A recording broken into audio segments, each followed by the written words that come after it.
감사합니다. 오늘은 복음과 온 세상이라는 제목으로 하나님 말씀 전하겠습니다.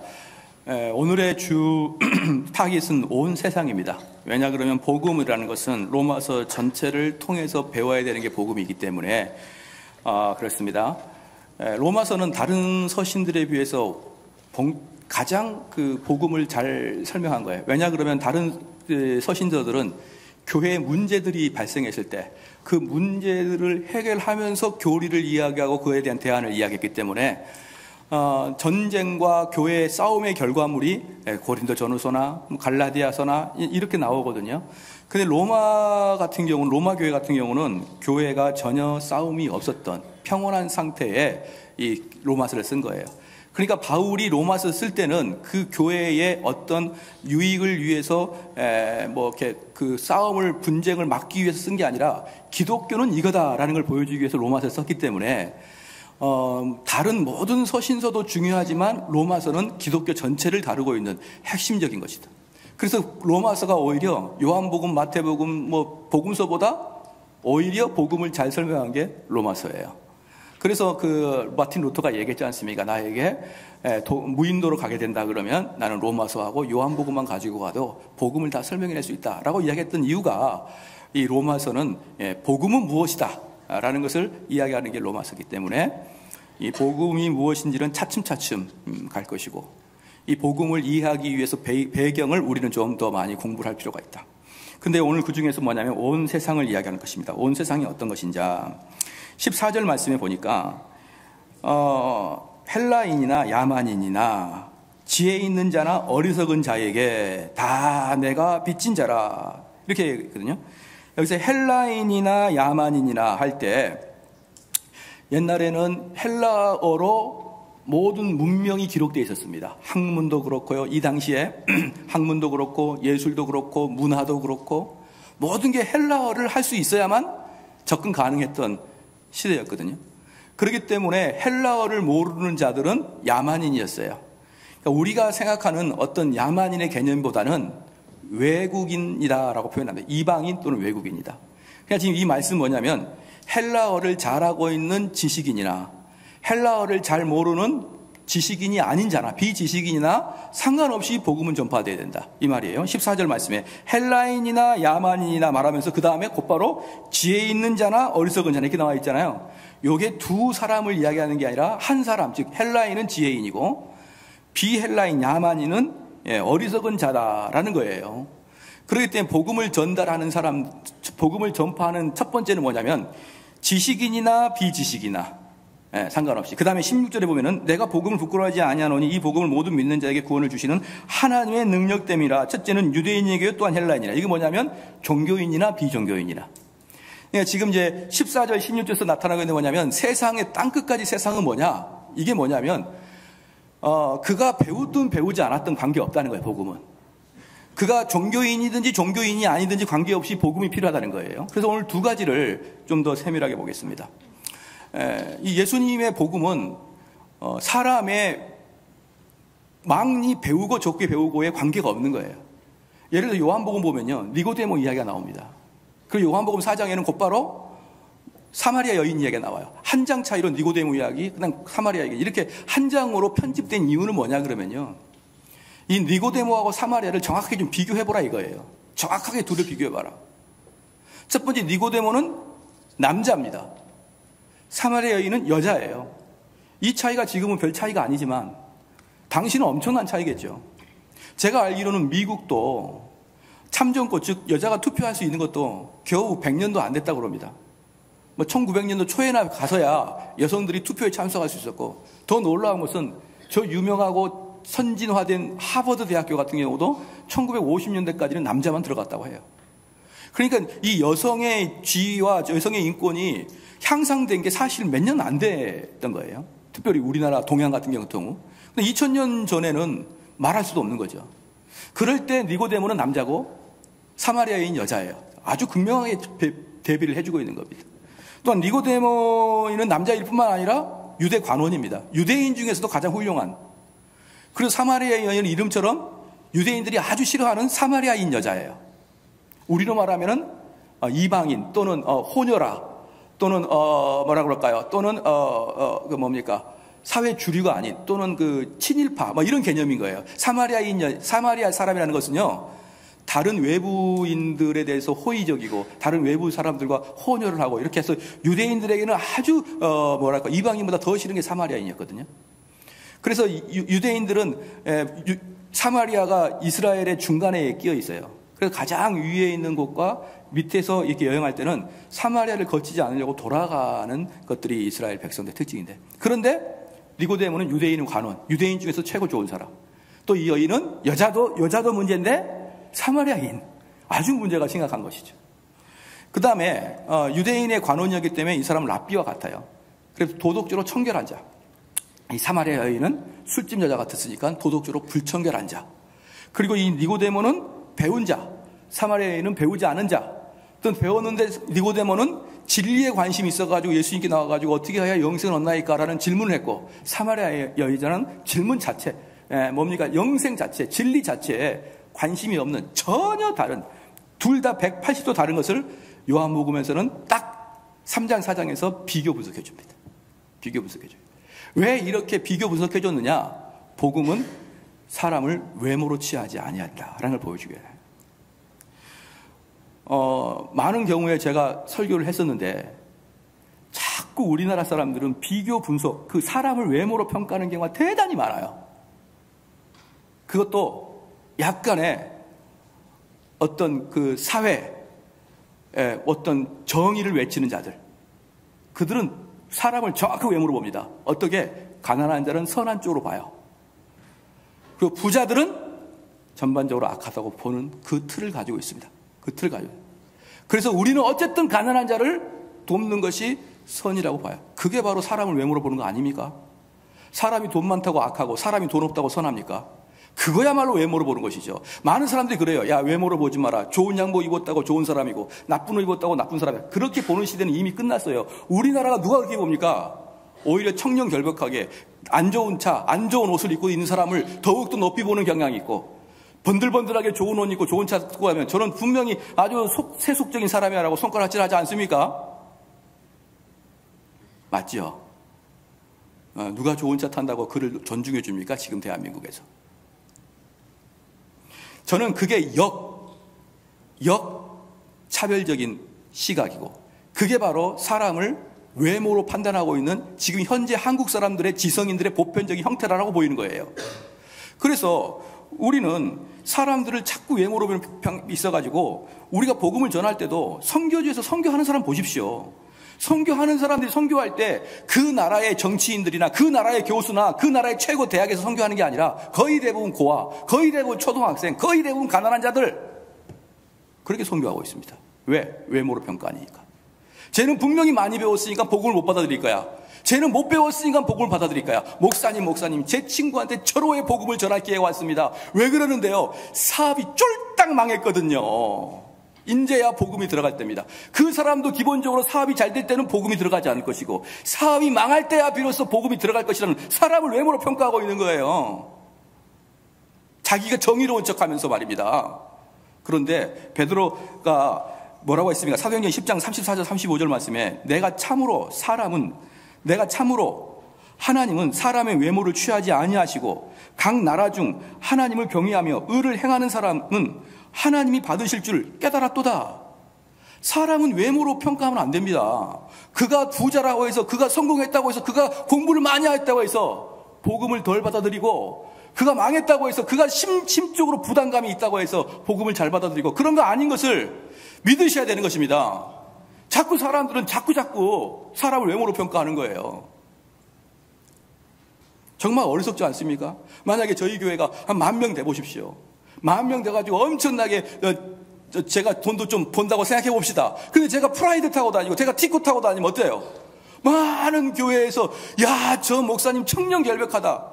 차 그거 하나 바꿨을 뿐인데, 옷 하나 허름한 옷을 입고 다닐 뿐인데, 구두 하나 뒤꿈치가 다를 뿐인데, 그거 하나 가지고 사람을 평가해 버립니다. 청렴하고 깨끗한 자라고. 천만의 말씀이에요. 천만의 말씀. 여러분 제 신발장에 와서 신발 한번 세보십시오. 20컬레 넘어요. 20컬레도. 왜? 저는 신발을 아예 안 버리거든요. 고등학교 때 신은 신이 지금까지 있어요. 고등학교 때 신은 게. 그럼 제가 고등학교 때 신는 거 한번 신고 나와볼까요? 얼마나 청렴하게 보이는지. 저는 신발 같은 거 안 보냈습니다. 원래부터 30년 넘은 신발도 있어요. 할렐루야. 그거 한번 딱 신고 나가주면 이야, 우리 정대호 목사님 청렴합니다. 이 속은 하나도 안 보고. 그리고 누군가가 어디서 여행 갔다가 좋은 신발 하나 선물해서 딱 신고 나면 탐욕스러운 자, 세속적인 자. 얼마나 사람들이 사람들의 외모에 헷가닥 하니까 정치인들이 그렇게 착한 척, 가난한 척, 청렴한 척 그렇게 쇼를 해야 되는 것입니다. 그런 사람들이 홀랑홀랑 넘어가니까. 속지 마시기를 주를 축원합니다. 우리는 기독교인이고 우리는 진리를 따르는 자지 그렇게 외모로 보고 사람들의 어떤 흐름을 보고 그러는 게 아니에요. 진리에 맞느냐 안 맞느냐 중요한 것입니다. 사도행전 1장 8절 말씀에 오직 성령이 너희에게 임하시면 너희가 권능을 받고 예루살렘과 온 유대와 사마리아와 땅끝까지 이르러 내 증인이 되리라. 어느 곳에 가든지 내 증인이 되리라는 거예요. 그러면 첫 번째입니다. 그러면 땅끝까지 그 모든 곳이 누구냐 할 때 14절과 16절을 통해서 두 가지 부류의 사람만 제가 말씀드리고 설교를 마칠까 합니다. 첫 번째는요, 헬라인입니다. 헬라인은 누구냐 그러면 지식인이에요. 그래서 오늘의 첫 번째 대지는 고학력자 또는 지식인에 대해서 말씀을 드리겠습니다. 이 당시에도 아까 처음에 말씀드렸지만 헬라어를 사용하는 것이 지식인들의 표상이었어요. 어떤 누구가 그러더라고요. 이 세상에서는 제일 많이 사용하는 언어가 중국어다. 근데 중국어는 어디 가서 취급받지 못한다. 무슨 언어가 제일 좋습니까? 시작. 네, 영어를 못하는데도 영어라고 다 알아요. 영어를 뭐라고 평가하냐면 모든 세계에서 영어를 다 쓰는데 다 사용하는데 그 나라의 10% 정도가 영어를 잘 사용하고 그 영어를 잘 사용하는 사람들 중에 그 사회 지도자가 다 있다는 거예요. 전 세계가. 지금의 전 세계가. 그래서 지금 영어가 권력입니다. 사실은. 여러분 영어는 권력이에요. 영어를 잘하는 사람들 속에 지식인이 있는 거예요. 그렇죠? 저도 가장 큰 난해함이 뭐냐 그러면 정말 영국과 미국에 그 아름다운 책들이 얼마나 많은지 몰라요. 번역이 되어 있지 않는 청교도의 책들. 수천 종류가 있습니다. 수천 종류가. 그거 사랑하는 성도 여러분, 그거요 접근도 못해요. 왜? 영어뿐만 아니라 고전 영어를 알아야 되니까. 아무나 접근 못합니다. 그거 접근하는 사람 딱 몇 분밖에 안 계셔요. 그 사람들이 한국 교회를 좌지우지합니다. 지금 현재. 우리는 그분이 번역해주고 그분이 설교해줘야 알아들어요. 이제. 그러니 권력 아닙니까? 그러니 리더십 아닙니까? 영어 하십시오. 젊은 사람들이요, 네? 죽었다 깨도 영어는 하셔야 됩니다. 차라리 죽어버리세요. 영어를 못하면. 네? 영어를 하셔야 돼요. 그래야 여러분이 이 시대에 끌고 갈 수 있는 리더십을 겨우 갖출 수 있는 조건을 형성하는 것입니다. 우리 교계에 누구라고는 말씀을 드리진 않겠습니다만은 한 20년 전에 한국 교회 광풍처럼 설교를 했던 분이 계셔요. 그냥 너무너무 어떻게 설교를 저렇게 할까? 나중에 알고 그냥 전부 다 존 오웨이 거 베꼈어요. 뭘로? 영어로. 그러니까 그분의 설교가 정말 전국을 강타했던 겁니다. 그동안에 한 번도 들어보지 못한 설교들을 그분이 입에 쏟아지는데 뭐야 하고 보니까 전부 다 그분 스스로가 나는 존 오웬과 조나단 에드워드 거를 다 베끼고 합니다. 영어로. 그분의 설교 준비는 원서 번역이에요. 원서 번역. 그래서 한국교회 설교의 대가로 떠올렸던 분이 계셔요. 이렇게 언어라는 것은 엄청난 능력을 갖고 있는 거죠. 뭐 영어뿐만 아니라 프랑스어, 독일어, 이탈리아 이런 것들 중에 어떤 것이든지 우리보다 선진화되어 있는 문물을 받아들이기 위해서는 그 나라의 언어라는 장벽을 뛰어넘는 자만이, 언어를 뛰어넘는 자만이 진정한 인도자고 진정한 지식인이 되는 거예요. 그 언어를 못하는 사람들은 결국 세컨더리 원서 가지고 볼 수밖에 없는 거예요. 여러분 영어를, 특별히 젊은 사람들은 영어 절대로 포기하지 마시고, 영어를 못하면 내가 차라리 밥을 먹지 않겠다라는 마음으로 영어를 하셔서 어느 곳에서나 세상 다 돌아다녀도 두렵지 아니하는 그러한 젊은 분들 되시길 주님 축원합니다. 나이 드신 분들은 뭐 안 해도 되고요. 이제. 자, 그런데 이 언어를 잘하는 헬라어를 잘하고 있는 그리스 사람들은 지식인이고 헬라어를 못하고 있는 이방인들은 무지한 자라고 바울이 이야기한 것입니다. 그런데 여기서 이제 지식인들, 내가 너희들에게 이야기하겠다는 거예요. 우리는 이제 무지한 자는 많이 들었으니까 오늘은 지식인들을 좀 보겠습니다.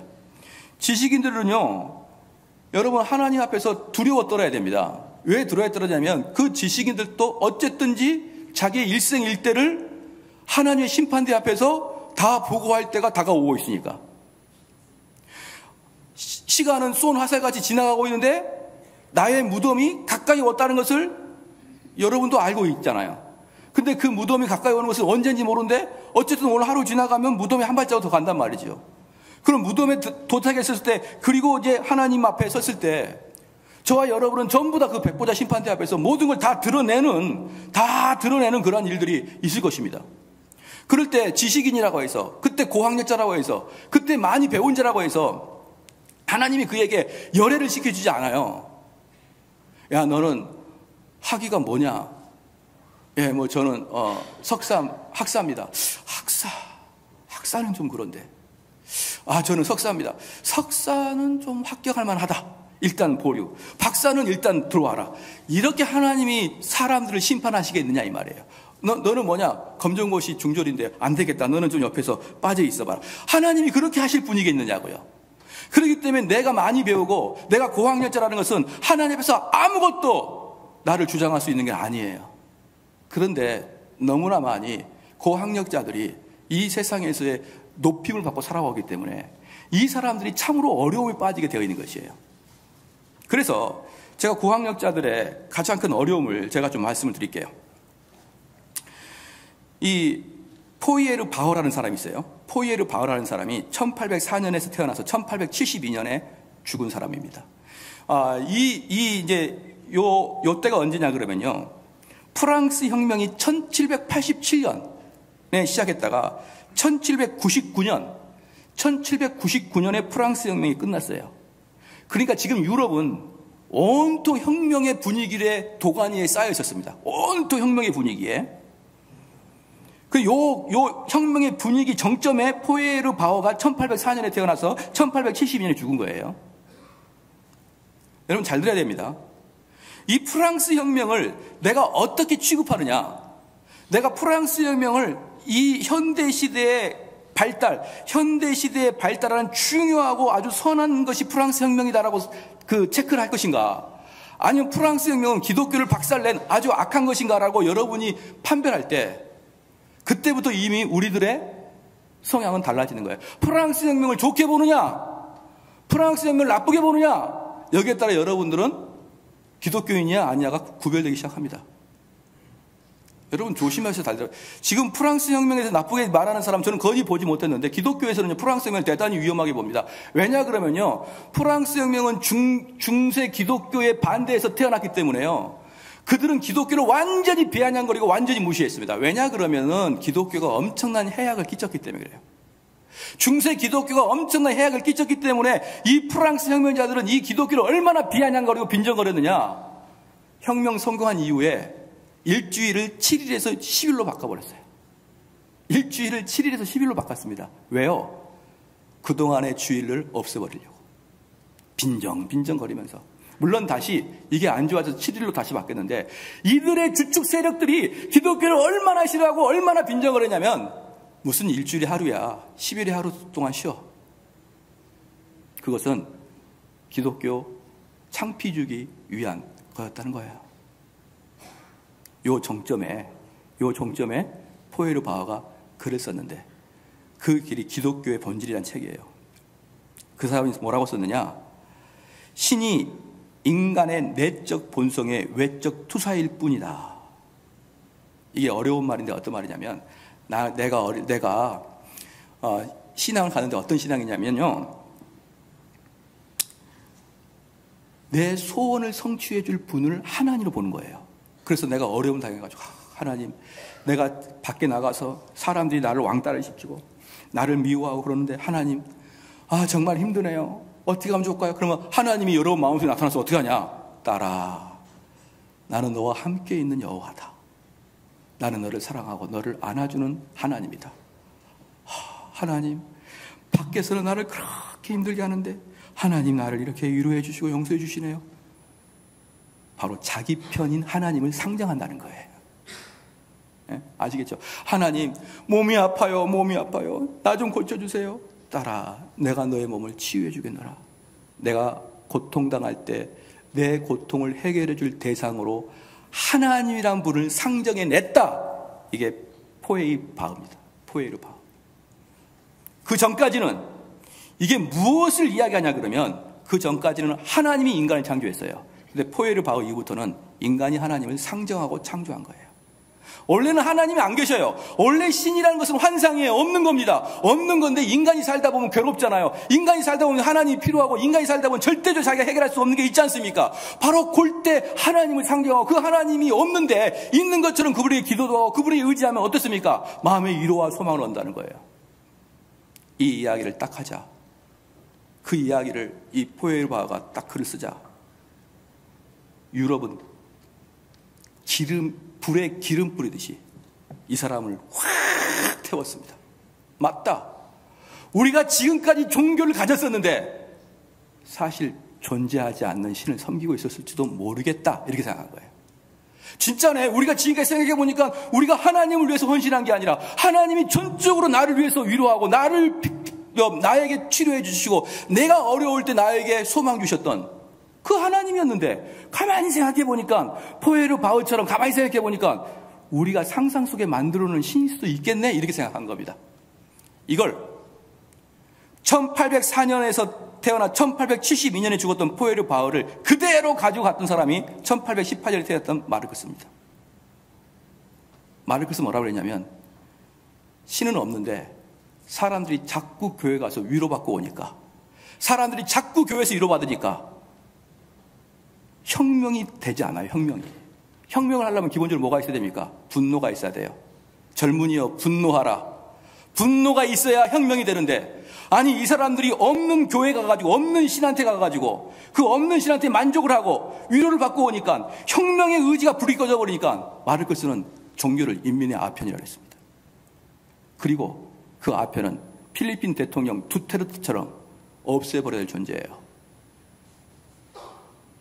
사랑하는 성도 여러분, 포에이르 바흐를 마르크스가 그대로 이어받았습니다. 그리고 이건 역사적 기록이에요.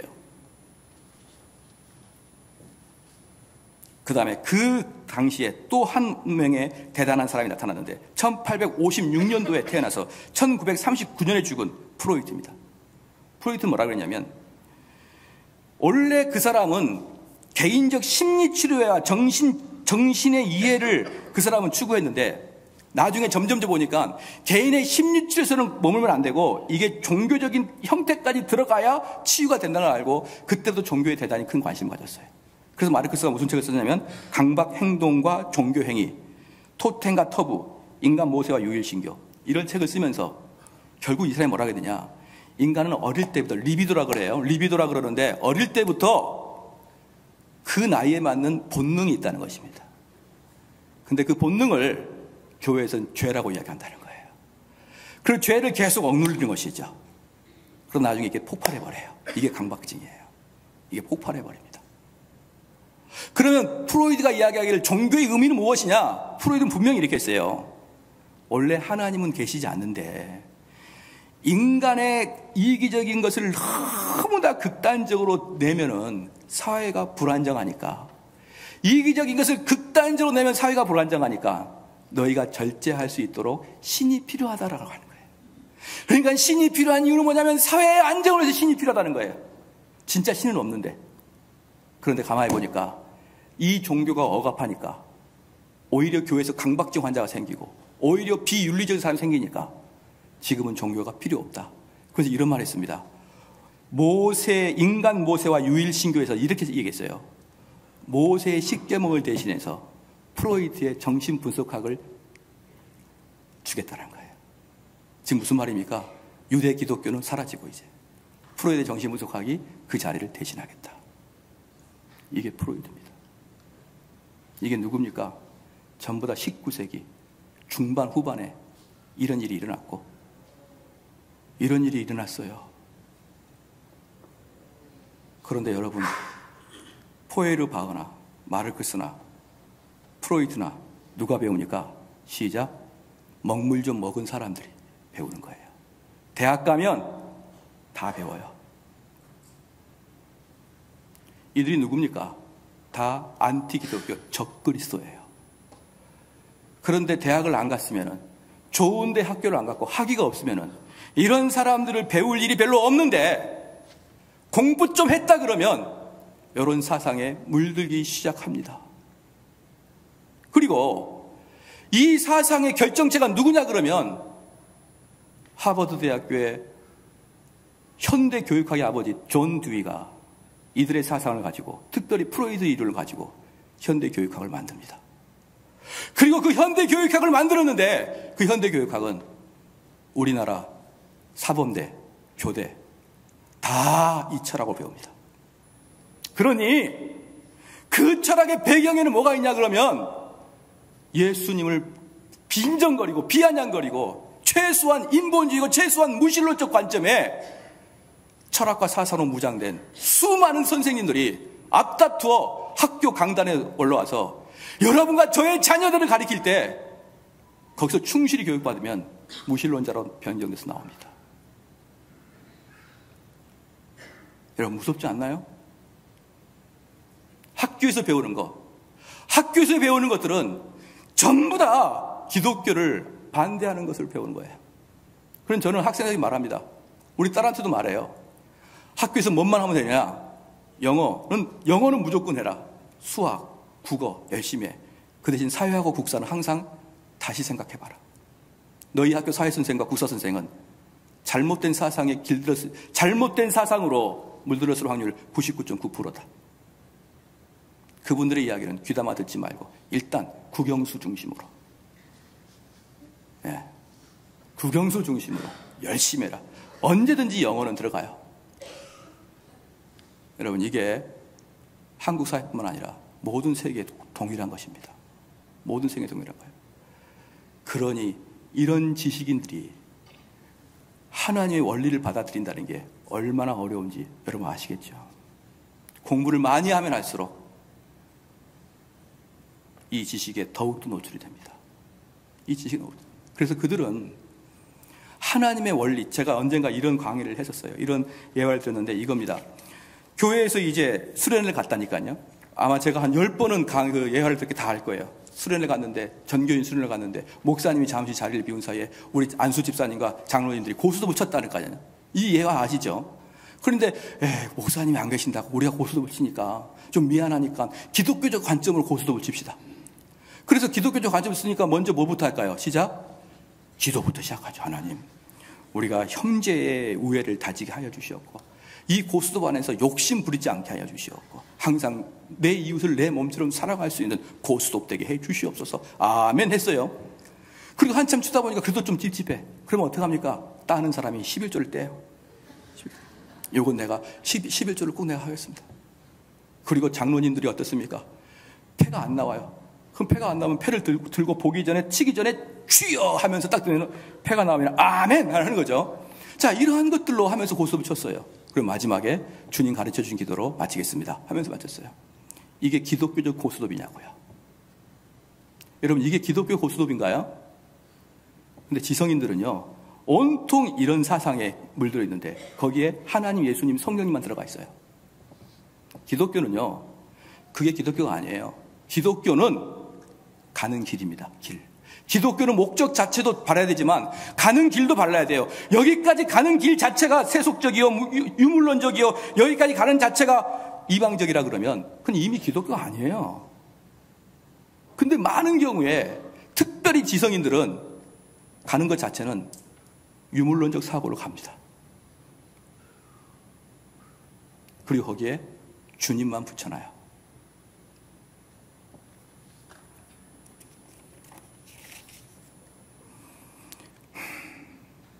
사랑하는 성도 여러분, 많은 사람들이, 저는 현대 한국교회 좀 배웠다는 사람들은 거의 이런 교만에 빠졌다. 이런 교만에 빠져가지고 사람들은 자기가 잘났다고 떠들어대고 있습니다. 그리고 또 하나 예를 들어볼게요. 지금 제주도에 예멘 난민 사건들이 발생합니다. 그랬더니 무슨 말이 나오냐 그러면요, 야, 이슬람이 잘못한 것 같지만 사실은 이슬람이 그렇게 서구 사회를 테러할 수밖에 없는 역사적 사실을 아냐는 거예요. 이미 중세시대 때 이슬람 애들이 얼마나 기독교인들한테 핍박을 받았느냐, 얼마나 많이 기독교인들의 칼에 죽었느냐, 얼마나 그들이 십자군 전쟁을 일으켜가지고 이슬람 애들을 그렇게 죽였느냐. 이 모든 논쟁의 모든 싸움의 시작은 기독교인들이 먼저 심어놨다는 거예요. 그런데 여러분, 역사를 알기는 하십니까? 교회사를 조금이라도 알기는 하십니까?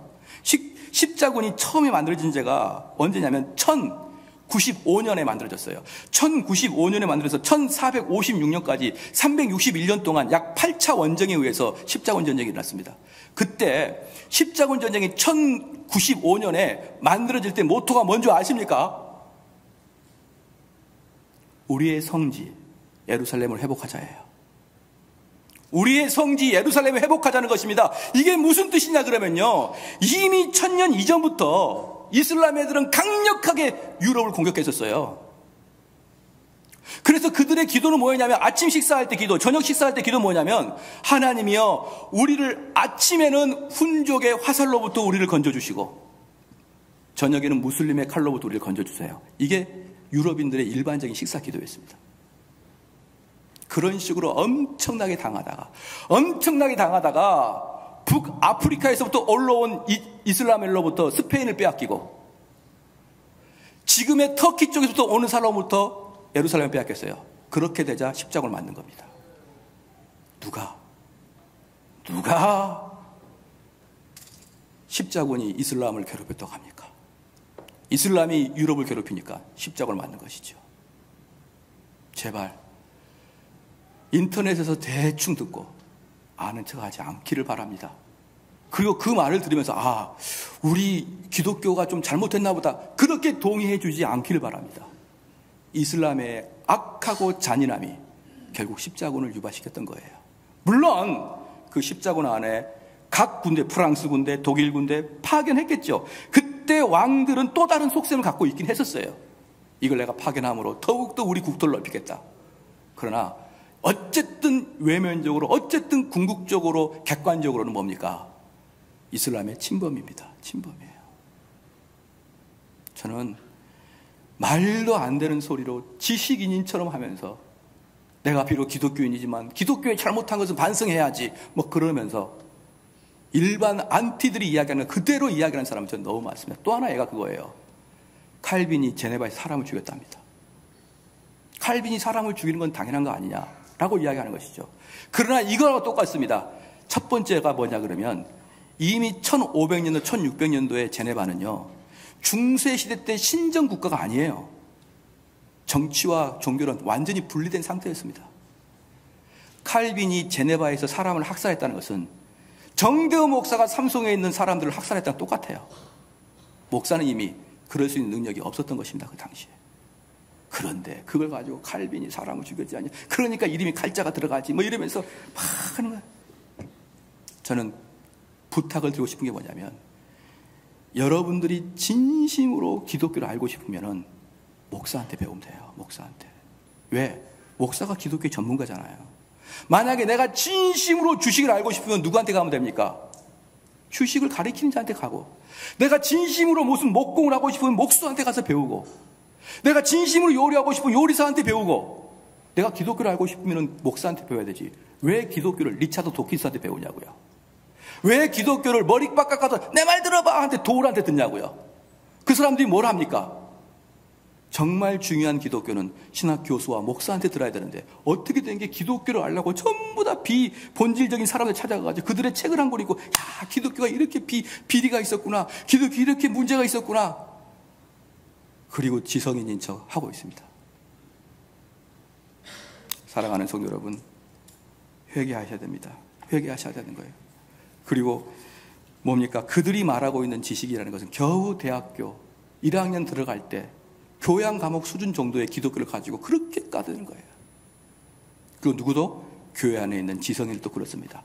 내가 사실은 교회 다니니까 말 안 하는데 내가 사실은 기독교의 비밀을 좀 알고 있지. 이런 식의 생각을 갖고 있는 거예요. 고린도전서 한번 보겠습니다. 고린도전서 1장 보겠습니다. 고린도전서 1장.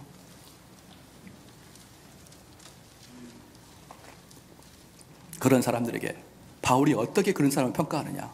자기가 지식이 있는 척, 자기가 지혜 있는 척, 많이 배운 척, 뭔가 비리를 알고 있지만 자기가 말하지는 않는 척, 그런 사람에게 바울은 이렇게 얘기합니다.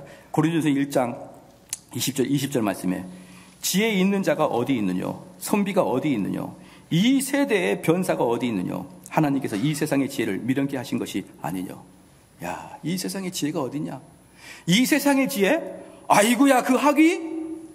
하나님 입장에서 아무것도 아니야. 여기 뭐라고 합니까? 하나님께서 이 세상의 지혜를 미련케 하신 것. 하나님 입장에 보면 너희들이 그렇게 똑똑한 척해도 미련한 것 뿐이야. 미련한 것 뿐이야. 그리고 마지막에 25절 보십시오. 고린도전서 1장 25절. 하나님의 미련한 것이 사람보다 지혜 있고 하나님의 약한 것이 사람보다 강하니라. 너희들이 그렇게 지성인 척하고 그렇게 너희들이 아는 것 같으냐? 너희들 성경을 알고 있는 자들에 비하면 정말 세 발의 피야. 제발 겸손해라. 겸손해라. 사랑하는 성도 여러분, 제가 여러분 정말 묻고 싶어요. 묻고 싶은 게 뭐냐면 아까 그 사람들이 프로이드 책을 읽어봤을 뿐만 아니라 다윈이 또 언제 사람이냐면 다윈도 1809년 사람이에요. 그러니까 1800년도에 뭐 천재들이 덕을덕을 나왔던 거예요. 1800년도에. 마르크스 책도 아마 자본론이 뭔가 읽어봤을 것이고 그 사상이 지금 한국 사회에 팽배하고 있어요. 마르크스 사상이. 포에일 바흐 같은 사상, 프로이드 같은 사상, 이런 사상들이 직간접적으로 어떤 사람은 찾아서 읽어봤고 어떤 사람은 간접적으로 들었을 겁니다. 그럼 제가 한번 물어볼게요. 이분들과 반대된 글을 쓴 분이 계셔요. 이분들의 포에바움, 마르크스, 프로이드, 볼셰비키 혁명, 공산당 선언, 이 사람들과 반대되는 글을 쓴 사람이 있습니다. 그게 공교롭게 누구냐면요, 세계 3대 칼빈주의자, 세계 3대 칼빈주의자 아브라함 카이퍼, 헤르만 바벤크, 벤자민 워필드, 세 명이 세계 3대 칼빈주의자인데 이 사람들, 제가 말했던 프로이드나 이 사람들보다 한 50년 이후의 사람들이에요. 근데 이 세 분 다 이들에 대해서 글을 썼습니다. 그건 옳지 않다. 그래서 제가 물어볼게요. 아브라함 카이퍼, 헤르만 바벤크, 벤자민 워필드의 정치에 관한 책은 읽어보셨나요? 아마 읽어보기는커녕 그 사람 이름도 들어보지 못했을 거예요. 세계 3대 칼빈주의자 세 분이 프랑스 혁명부터 시작해가지고 유럽에 일어난 혁명에 대해서 글을 썼는데 여러분 그런 책 한 권이라도 읽어보셨냐 이 말이에요. 없죠. 단 한 명도 없을 것입니다, 이곳에. 근데 어떻게 지식인이라고 이 세상의 정치를 함부로 이야기할 수 있습니까? 사람은 공정해야죠. 이것도 읽으면 이것도 읽어보고. 그래서 두 개 중에 누가 맞는지 안 맞는지 자기가 선택해야 되죠. 근데 왜 이것은 아예 쳐다도 안 보냐 이 말이에요. 왜 아브라함 카이퍼의 정치 강령을 아예 쳐다도 안 보냐 이 말이에요. 저는 여러분에게 강력하게 권해드린 책이 그거예요. 아브라함 카이퍼의 정치 강령 책 한번 꼭 읽어보십시오. 꼭 읽어보시기 바랍니다. 그리고 이걸 비교해 보시라 이 말이에요. 이 사람의 글과 이 사람의 글을.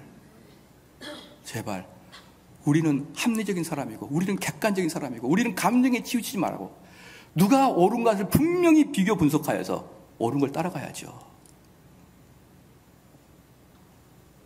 이 세상에 지식인이 어디 있고 이 세상에 변사가 어디 있고 이 세상에 웅변가가 어디 있습니까? 하나님 보시기에 정말 웃길 것뿐이에요. 야, 그렇게 해서 인생이 바뀔 것 같아?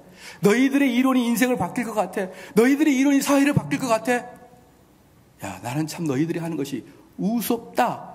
이게 고린도전서 1장 말씀이에요. 그 다음에 두 번째입니다.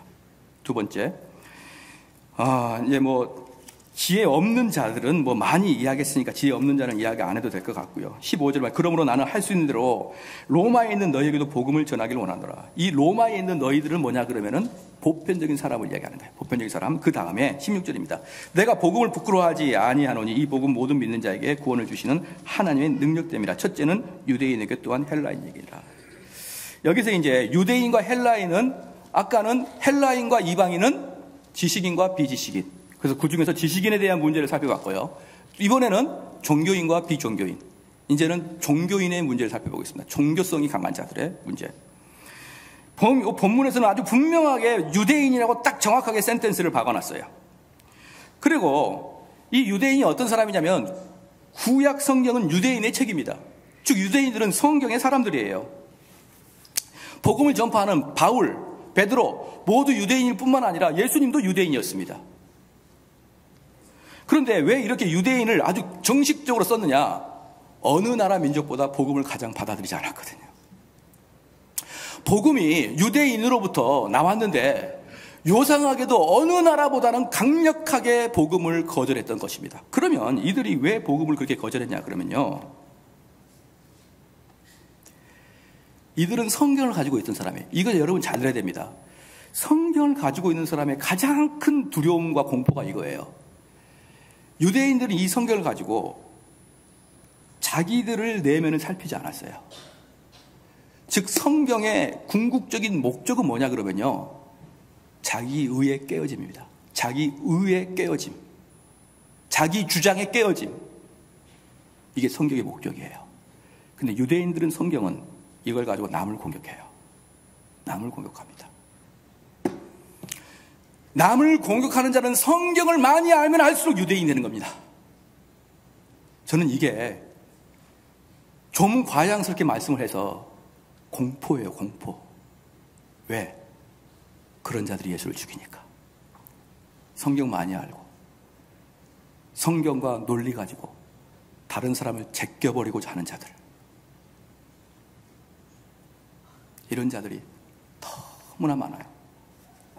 이번에 이 설교 준비하다가 인터넷 보니까 세월호 진상조사위원회가 어저께인가 그저께인가 발표를 했더라고요. 세월호 진상조사위원회. 근 1년 반 동안 국가에서 월급을 받고 6명이 조사를 했어요. 그 조사의 결과가 뭐냐? 3대3입니다. 3대3이 뭐냐 그러면 3명은 배 자체에 문제가 있다.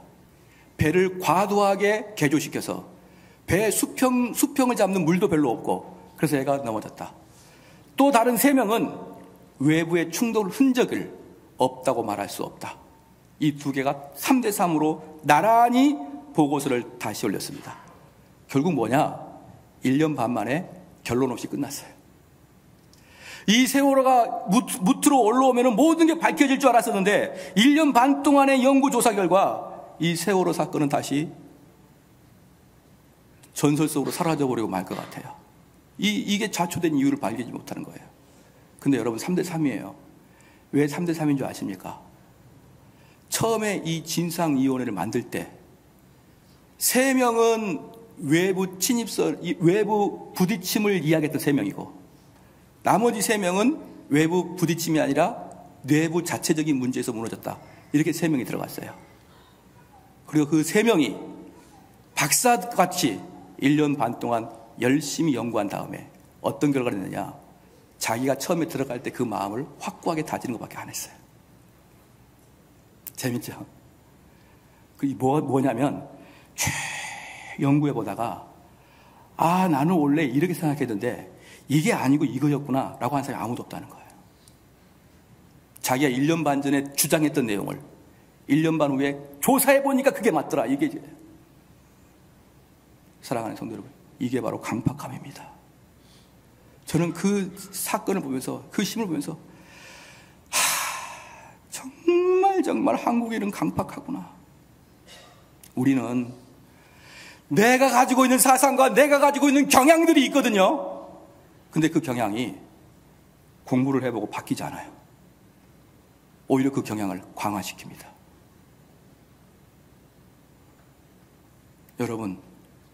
20살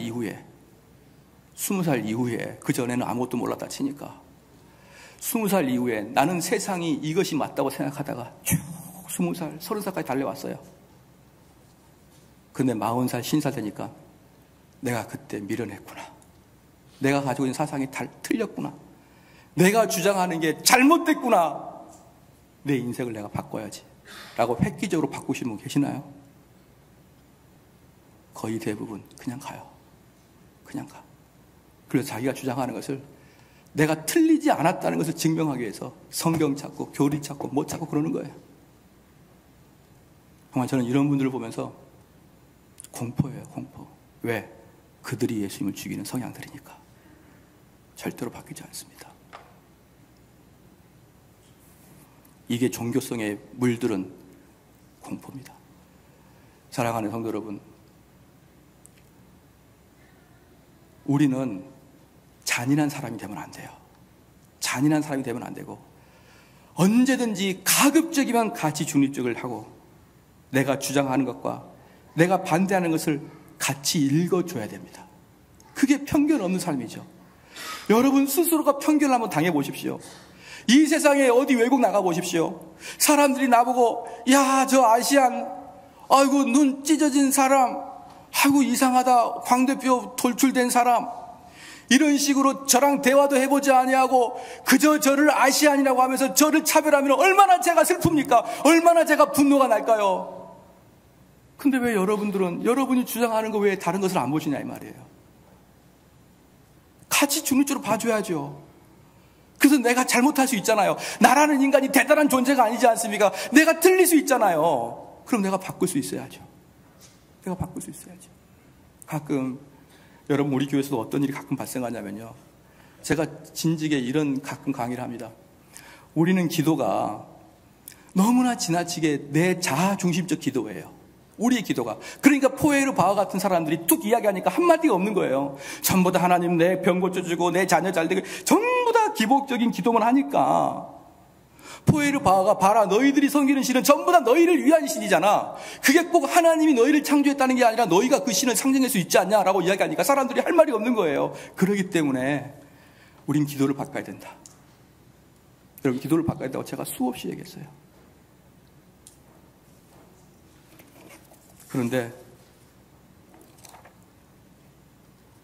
외부의 강사가 오면 이렇게 질문해 버립니다. 사람들 많은데, 강사 선생님 꼭 기복주의 기도하는 게 나쁩니까? 라고 이야기를 해요. 물어봐요. 그건요 상식이 있는 사람 다 압니다. 그 뭐냐? 정대호 목사 들으라는 거예요. 내가 말하긴 뭐하고 이 유능한 강사 입을 통해서 내가 대신 너에게 말하겠다. 그 얘기 아닌가요? 먼저 너희는 그의 나라와 그의 의를 구하라. 그리하면 이 모든 것을 너에게 더하리라. 너희가 무엇을 먹을까 무엇을 입을까 이것은 이방인이 구하는 것이다. 그래서 우리는 주님을 구하고 주님을 닮아가고, 내가 주여 내가 성품이 너무나 나빠서 주님 앞에서 내가 아무것도 아닌데 예수님 나를 예수님 닮게 해주십시오. 이 기도가 필요해. 이 기도를 해야 되는데, 목사님 기복적인 기도 하지 마라 하면 기도할 게 없어요. 그렇게 있다가 1년, 2년, 3년 같이 있다가 강사가 오면 딱 질문해버려요. 또 이렇게 질문해요. 목사님, 강사가 오면 목사님 사랑의 실천이 없는 교리가 그렇게 중요합니까? 이렇게 이야기한 이유가 뭘까요? 우리 교회에서는 왠지 사랑을 실천하지 않는 것 같고 교리를 강조하려니까 다 들어봐라 내 말을 하면서, 목사님 사랑이 실천이 없고 교리가 중요합니까? 목사님 회심할 때 꼭 그렇게 눈물을 흘리며 대굴대굴 굴러야 됩니까? 꼭자가 들어가면요 여러분이 원하는 대답을 얻을 수가 있습니다. 제가 여러분들 이렇게, 집사님 제가 그렇게 싫습니까? 그럼 모든 사람들은 아니요 좋은데요. 그런 대화가 나요. 그래서 저는 여러분에게 내가 듣고자 하는 질문을 얼마든지 할 수 있어요. 내가 그렇게 나쁩니까? 나쁜 건 아니에요. 내가 그렇게 기분 나쁩니까? 기분 나쁜 건 아니에요. 그렇게 꼭 절대적으로 요 단 하나 묻히면은 여러분들이 원하는 대답을 얼마든지 드릴 수 있습니다. 그래서 그 사람은 많은 사람들이 듣게 하기 위해서 이렇게 얘기합니다. 목사님 진리를 위해서 다른 사람에게 상처를 줘도 괜찮습니까? 목사님 공부만 하고 봉사와 헌신하지 않아도 됩니까? 이런 이야기를 하면은 모든 강사가 그러지 않죠. 공부만 해서는 되지 않죠. 그러지 않죠. 진리를 위해서 다른 사람을 상처 주면 안 되죠. 그런 식으로 그 세미나와 그 강의와 그 책을 읽은 다음에 자기가 회개하지 않고 내 말이 맞지? 너희들 다 들어봐. 내가 질문할 테니까 하면서 강사를 세워놓고 자기가 듣고자 하는 일을 딱 질문합니다. 저는 그들을 현대판 바리새인이라고 봐요. 그들은 절대로 변하지 않습니다. 왜 그들이 변하지 않냐면요, 그들은 자기가 그리스도에 가까이 가 있다고 생각하니까 그래요. 그러니까 내 말을 대신해 주십시오. 여러분, 오늘 말씀 두 가지 말씀했어요. 첫 번째, 지성인들, 지식인들, 우리가 아무리 가지고 있는 지식인이라도 지금 우리를 지배하고 있는 지식은요, 1800년도에 이 지구를 세차게 달궜던 인본주의 유물론적 사관이에요. 그거 여러분 지식인들은 빼야 됩니다. 하나님의 복음과 우리에게 우리 믿음의 선배들 중에 아브라함 카이퍼나 헤르만 바벤크 같은 사람들이 성경을 통해서 정치를 어떻게 할 것인가를 썼던 것들을 면밀히 살피면서 여러분들이 다시 재종해야 됩니다. 또 하나, 내가 지금까지 신앙은 이거라고 생각했어요. 나는 지금까지 이게 맞다고 생각했는데 설교를 계속 들어보고 성경 공부를 해보니까 내가 틀릴 수 있나? 내가 틀릴 수도 있을 것 같은데, 이 가능성을 열어놓고 객관적인 입장에서 하나님 말씀 받아들이고 여러분이 혹시 틀렸다 그러면 고쳐나가는 역사가 있어야 되는 거예요. 이 두 가지가 없이는요, 여러분 그리스도인을 볼 수가 없는 겁니다. 어떻게 그리스도인인 사람이 일생을 살아가면서 깜짝 놀랄 만큼 턴한 경우가 없는 경우가 어디 있어요? 유턴하지 않는 경우가 어디 있습니까?